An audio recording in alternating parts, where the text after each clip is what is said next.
It was pretty impressive. We've seen him do it a lot in BP. I'd question the distance that they measured that at. It seems like he regularly hits balls on top of the center field. But he's swinging the bat great. The first hit he got went the other way. So using the whole field, he's powerful. How relaxed does he look at the plate right now? He's really relaxed. I think he pressed probably a little bit in spring training, and he had to make some adjustments, and he made them. But he looks like a different player since about the last week of spring training coming into the season, and he's in a good place right now. Can you describe the feeling in the dugout when he does hit a shot like that? I think we're all impressed with it. You don't see balls go up there every day. Maybe the furthest one I've seen here go to left center. Tanaka really looked like he battled tonight. How was he able to get through? Yeah, he made some pitches. He got some important double plays. Toe made some pretty good plays behind him. I thought his split was pretty good tonight. His slider got better as the night went on, and he was able to wiggle out of a few jams. And we're used to seeing him do that. Wally, you have something? Joe, on Judge, the big concern obviously last year was the strikeouts, and he's done a good job of cutting that down. What difference do you see in terms, why has he been able to reduce the strikeouts so much?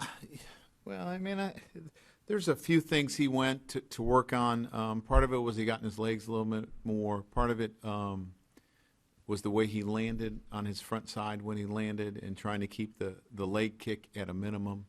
Those are probably the three biggest things. Pitch selection? Well, yeah, but sometimes when you're mechanically off, you don't see the ball as well. So it's a bad read opposed to pitch selection. I think he just puts himself in a better spot to hit and read the ball. Brian. Joe, you took Castro out. Is he okay? Or? Yeah, just trying to give everybody a little time. And back to your right, Joe. Joe, it's self-explanatory. You see the record on this homestand, but what do you think, how much of a tonic was it for you, given what you came back with, what your record is then, what it is now? It's been really nice to come home and play extremely well. To be able to go 8-1 on a homestand was important because we started off slow and we had that important game in Baltimore, and it kind of kick-started us. But, a homestand like this, when we got some things rolling, some guys kind of relaxed a little bit. And, I think I was probably most impressed by our pitching. Our pitching was really good. And, to be successful in this league, you have to it starts with your starting pitching. When they give you a chance to win every night, you have a chance to run off streaks like this. Joe, without Bird and Sanchez, I think you guys lead the AL and with home runs. How surprising is that? Didi? Said without Didi? You mean Didi? Bird, yeah, Didi too, yeah. I felt like we hit for a lot more power in spring training.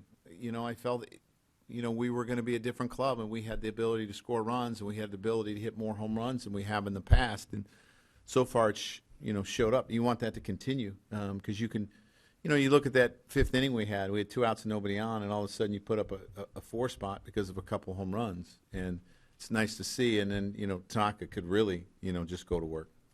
Eric. Joe, do you feel Tanaka each start is sort of incrementally getting closer to where I do. Like today, it was good to see him wiggle out of some jams early on. I think that's important because those are the most important pitches you're going to make when there's runners in scoring position, and you have to get some big outs and some big double plays, and it was good to see him do that tonight. Susan? What do you see as the biggest difference in Aaron Hicks? That's hard to do what he just did. Come in. He worked really hard in the winter to make some minor adjustments. And he started playing better last September. I thought he adjusted to his role better. I give him a lot of credit because I think coming out of spring training, that wasn't easy for him. But he didn't pout, and I told him he was going to get his at-bats, and he's taken advantage of them. But part of it's just he's gotten older. He's grown up, more.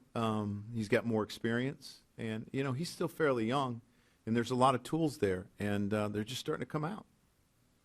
Randy, in the back here. Right. This is the Yankees, I think, best homestand in 16 years. Is there anything you learned about your club during these games? You know, we played so well in spring training that I thought that, you know what? You know, I think we're going to play well. I really did. I really believed in this team when we came out of spring training. And we got kind of off to a slow start. We lost some tough games, and it just seemed like some things didn't go our way, and starting pitching was a little bit of a struggle. But I think you've seen some steps out of some people that we thought were really important for us to have success here.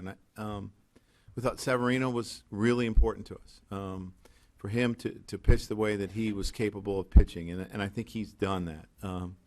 You know, I looked at some of our young kids. Could they step up? And I really felt that they could. But we're seeing it. We're seeing them make adjustments that, you know, as they go around the league, teams are going to adjust to them. They're going to have to adjust. But they're doing that. And those are the things that you learn.